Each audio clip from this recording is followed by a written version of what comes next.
Hey you guys, welcome back to my channel. If you're new here, I'm Christina, and in today's video, I'm going to be talking to you guys all about homeschool mom self-care.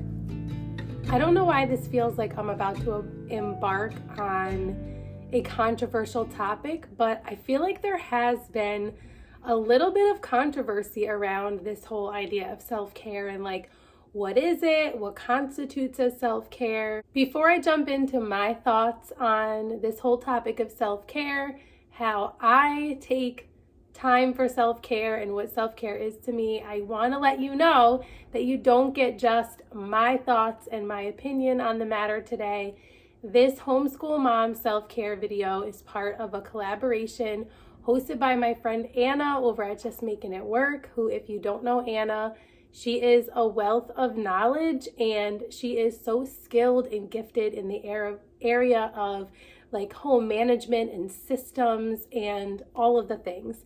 So definitely go check her out. Her channel will be linked down below, as well as the playlist, which includes all of the other moms sharing about self-care and what it is to them. So in my last video, I came to you with a cup of tea, just like today, telling you that I felt like I was getting sick, which if you have been following me on Instagram over the past week, you know that my family was very, very sick. I am probably 90% back to normal. I would say I'm not really sick anymore, but I'm recovering. 2 days ago, I couldn't lift my head up off of the couch for much of the day. So this is a huge improvement. I will totally take it. I'm glad that I was well enough to film this video because about a month ago, I agreed to be a part of this collaboration and I started taking notes and thinking about it and praying about it. And there's been a lot of interesting things that have happened since then. So I am going to grab my notes because I'm interested to see if I still feel the same way or if I feel differently, or if I have anything to add. So no makeup today, no filter, and just keeping it real with you guys with my tea in my leggings and my sweats. I did do my hair today for the first time in probably a week, I would say. So at least we have that going for us. So I have my notes. And I'm just going to talk to you guys really quick before I get to my notes about what I've observed in this topic of self-care recently, maybe over the last year or something. I've noticed that there is kind of a divide between people who think it's all about self-care, it's all about me, whatever I want to do. I want to get my hair done, my nails done, I want to go shopping, I want to get my Starbucks. And it's a lot of me-centered stuff that's really empty and doesn't really lead to anything. And then there's this other camp who seems to completely reject this idea of self-care, that it is self-centered and it is not godly and it's empty and all of that. And so I would say that I don't have a strong opinion on self-care. I don't agree with either of those extremes. On the one side, you are doing all of the self-care things, right? But true peace and rest, as far as I'm concerned, you cannot get outside of the peace that you get from Jesus. And so for me, I can do all of those things, but if I don't have the peace that only God can give, then I'm not really going to be at peace. It's not going to last. It's not really going to do much more than make me feel good in the moment. And so that's why for me, that extreme doesn't work. The other extreme of completely deny thyself and anything that brings you peace or joy, I also don't think is necessary. I think if I had to pick between the two, it would be that one. However, I don't think that it has to be one or the other. And so I want to share with you first a little story, I think, and then we'll see where this goes. I never have an outline. Really, for videos, if I take notes, that's a big deal for me. And then who knows? Half the time we go rogue anyway. So I want to share with you a little bit of a story about this. So a couple of weeks ago, I was in my bathroom and I remember washing the sink and thinking to myself, I really need a massage. Like, I'd really love to go to the spa. And immediately I thought to myself, no, maybe just take a hot bath and get some rest tonight. Like, this is a blessing. These kids are a blessing. Being a homemaker is a blessing. Stop thinking like that and just give it to the Lord. And so that's what I did. And I didn't say anything. And then I had a very similar thought on another day, and I never said anything. And I thought, like, maybe I should mention it to my husband, because he would make it happen. Like, he would be like, of course, like, go get a massage, or, you know, but I just didn't really feel like I wanted to do that. Like, my husband is working really hard. There's nothing wrong with that. He has done it for me in the past. He has surprised me with it. He has been the one to bring it up, but it was like something that was in my mind and in my heart. And then I just kind of felt like, you know what? Don't get wrapped up in that, like, I'm exhausted, this is exhausting, I need time to myself thing, okay? Stay with me, this has a point. Well, a couple days later, a friend of mine texted me. We were texting about something else, and then she said, random question. And I said, yeah. And she was like, do you like the spa? And I was like, that's a really funny question, because I was just thinking about that the other day. And she said, you know, I never go, but maybe once a year. And she's like, I've been feeling like all week that I'm supposed to treat you to the spa, and I would really love if you would let me and for us to go together. And I said, you know, my first reaction is to say, no, thank you, that's so generous, but I couldn't possibly let you do that, but I so badly want to go with you. And it's funny because for me, in my mind, it was like, I want to go be alone. I need alone time. I need quiet. My back hurts. Like, I need a massage. But this was like even a better opportunity, because I would love to spend the day with her, which is something I absolutely never do.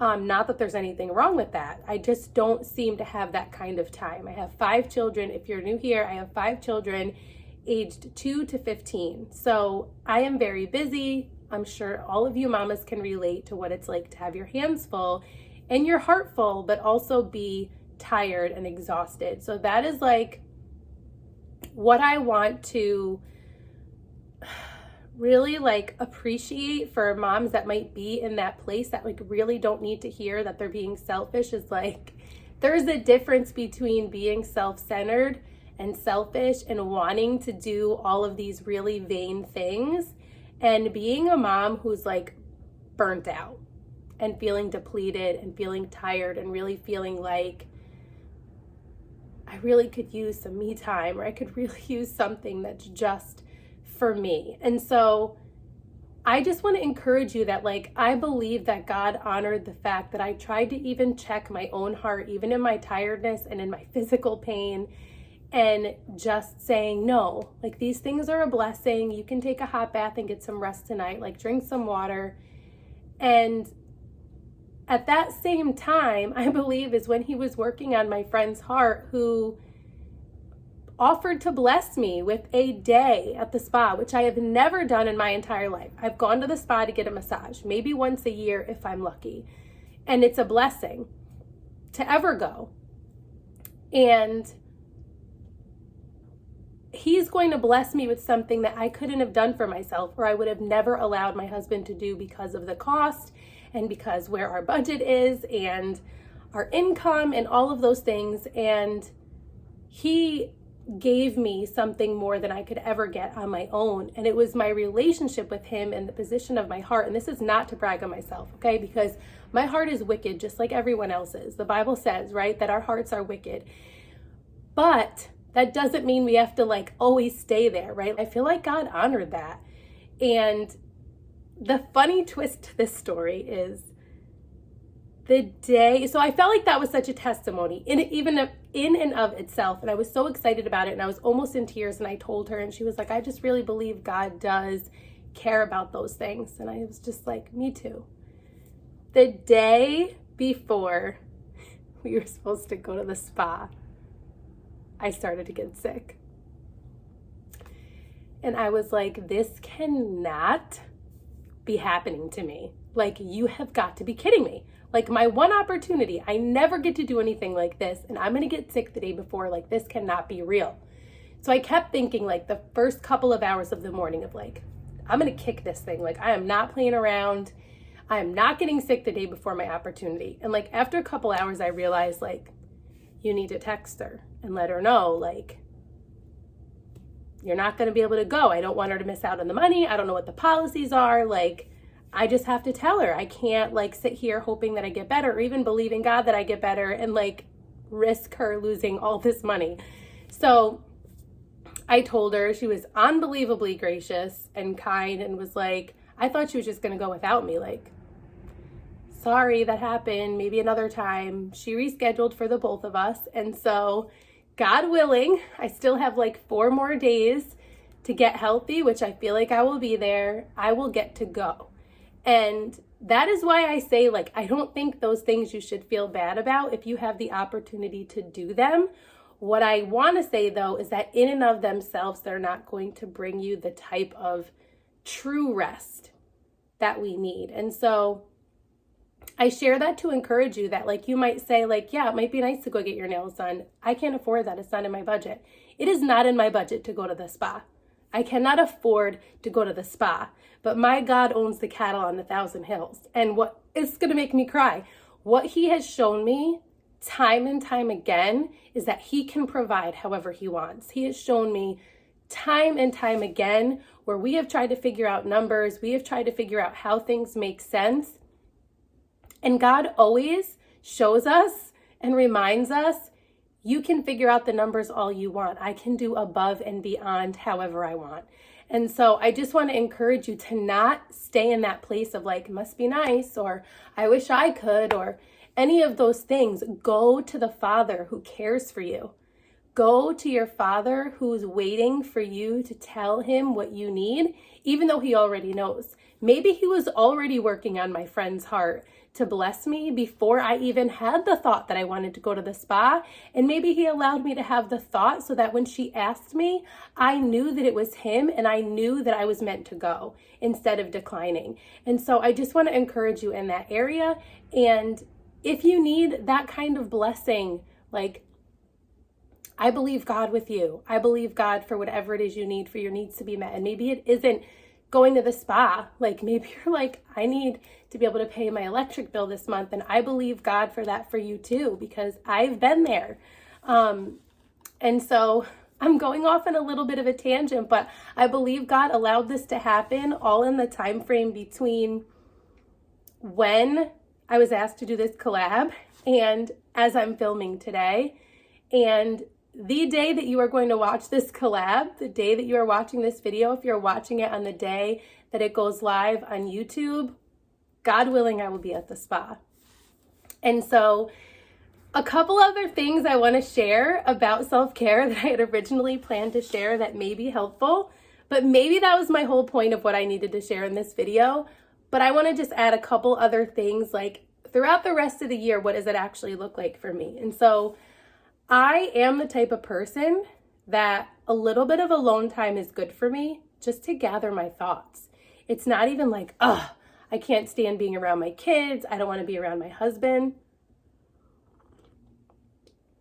It's finally cooled off enough for me to drink, sorry.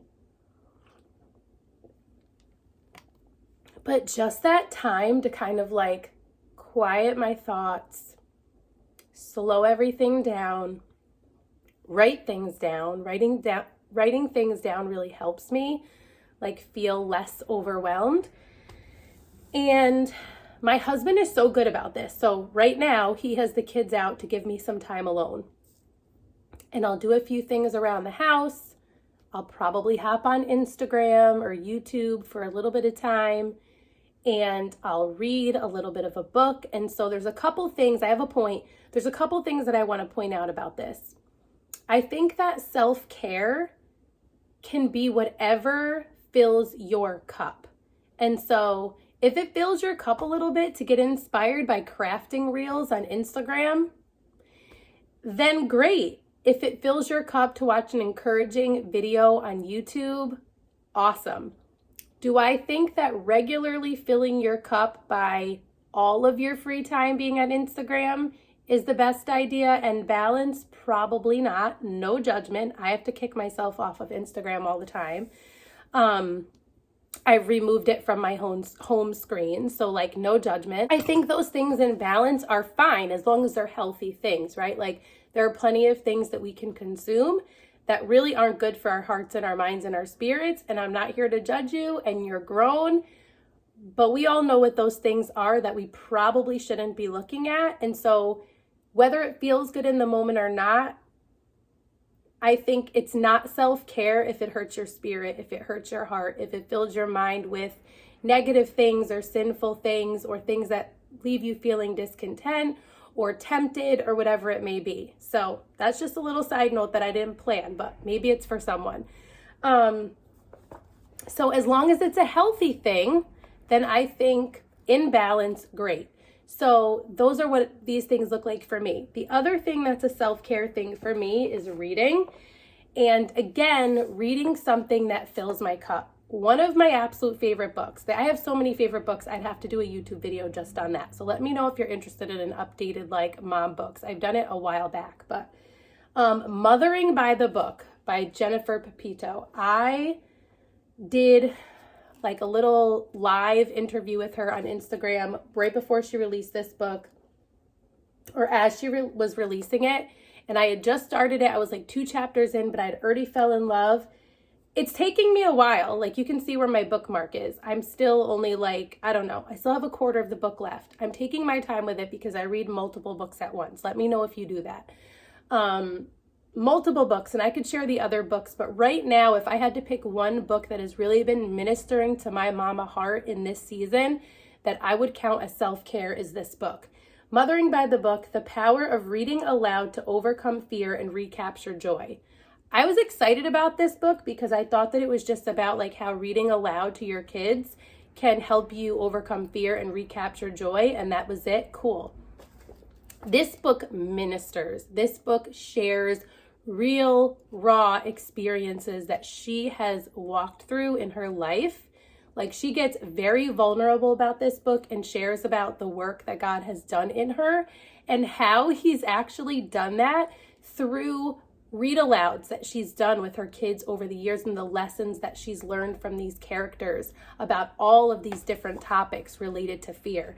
And so this is definitely a self-care moment for me right now, is when I sit down and I read this book. I'm going to touch on the basics, okay? Sleep is self-care. Getting the right amount of sleep is self-care. Drinking the right amount of water is self-care. Eating healthy food so that you feel good is self-care. Like taking care of your body as the temple of the Holy Spirit is not only self-care, but you could actually even count it as worship, right? Like not to yourself, but to the Lord. Like everything that we do it as unto the Lord. Like, God, you know what? It's hard for me to think of it as taking care of myself. I struggle with that for whatever reason.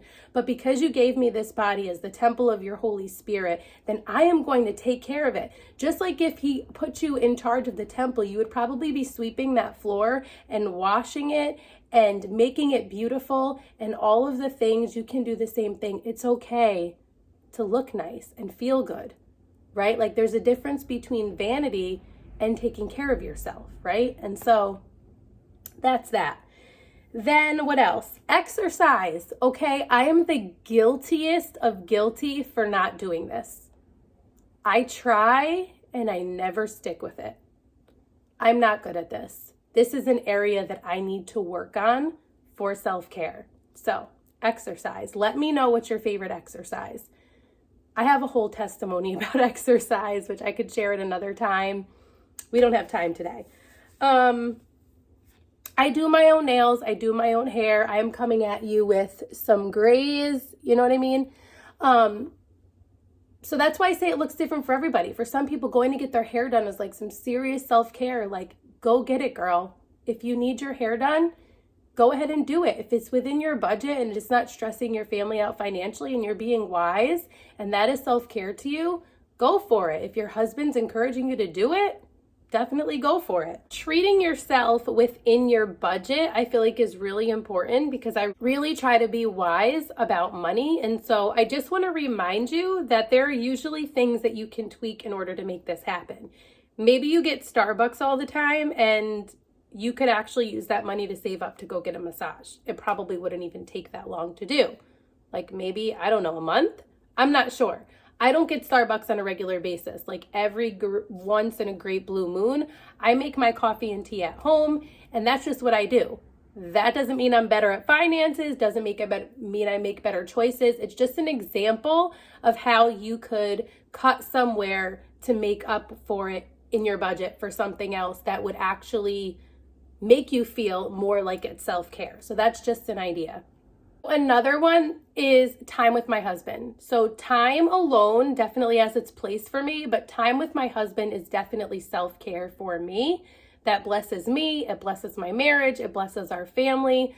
Like having that special time does feel like self-care to me. Like getting to talk to him beyond what we can do on a daily basis really does feel like self-care to me. But lastly, I just want to circle back around to also knowing how to steal self-care moments throughout the day. When you can't get away from the house, when you're not going to be alone, when you don't have time with your husband. Like sometimes for me, self-care looks like when everyone goes to sleep, I take a nice hot bath. Something that I don't have time to leisurely do throughout the day, right? And that definitely feels like self-care. Like instead of a quick shower, I'm going to take a nice, long, hot, leisurely bath with my lavender essential oils to make myself feel nice and relaxed. Or it's simply having a quiet time where you have everybody just play quietly or nap if they are napping age, and you take a cup of tea and a book and you sit and you take 10 or 15 or even 30 minutes, whatever you have. And that's something that I've had to kind of learn, is that it's okay if I can't read a whole chapter of my book. That doesn't mean that I didn't get a moment to myself, that I didn't get a moment to reset. It's okay if I sit down with my tea and I read a few pages of my book and my daughter wakes up from her nap. It's not wasted because I didn't get to the end of the chapter. It wasn't as much time as I thought. So sometimes shifting that perspective and taking the moments that we can have and maximizing them and appreciating them is really important. I just want to circle back to what I started talking about in the beginning of the video, and that is how we could have all of these things. We could be so rich that we are able to get our hair done, our nails done, a spa day, go shopping, get our Starbucks, and whatever we want on a regular basis. And we see every day in the news and media with celebrities and famous people and the super rich that does not give you peace and rest. And so I just want to encourage you, if you struggle with feeling like, well, I can't do anything, like I can't afford that, and she can, and they can, and poor me, I get that, but don't stay there and don't allow the enemy to lie to you and make you believe that you can't have rest and you can't have contentment and you can't be cared for because you don't have a lot of money. Because those things do not give peace. Those things do not give rest. Really, only true peace and rest come from Him. And sometimes it does come from Him blessing you with the opportunity to get time alone or to go on a vacation even with your family or with your husband or even just a night away. Like all those things are valid if it's within your budget or how God chooses to bless you. And so how do I get that rest? So if I'm just throwing it out there, like time in His Word, like getting to know Him through His Word, filling your spirit, filling your cup with His truth and His encouragement from His Word, listening to worship music and taking time to just be in communion with Him and praying and pouring out your heart before Him and waiting quietly to see if He speaks something to your heart. So really spending that time with Him that can bring a rest that nothing else can. And so I'm going to leave you with that today. I'm a rambler and I'm all over the place, and Anna will have this really organized list for you for those of you who cannot stand this scatterbrain stuff that I do, but it's just who I am. It's just the way my brain works. So I love you, whether I know you or not. You have a sister in Christ who is rooting for you. And I just pray for you right now that you find the peace and the rest that you need and that God has for you. And I just believe him for it, for you. And so if you are not already subscribed, I would love if you would stick around and subscribe. If you liked this video, give it a thumbs up. If you're new here or you're from one of the other moms channels in this collab, please introduce yourself down below. I love to get to know you guys. Don't forget to check out Anna's channel and all of the other moms that are a part of this collaboration to hear what they have to say about self-care. And drop your self-care tips down below. What do you like to do for self-care? If you're not already following me over on Instagram, you can follow me there at rooted_homelife. I hope to see you soon in one of my next videos. And until next time, stay rooted.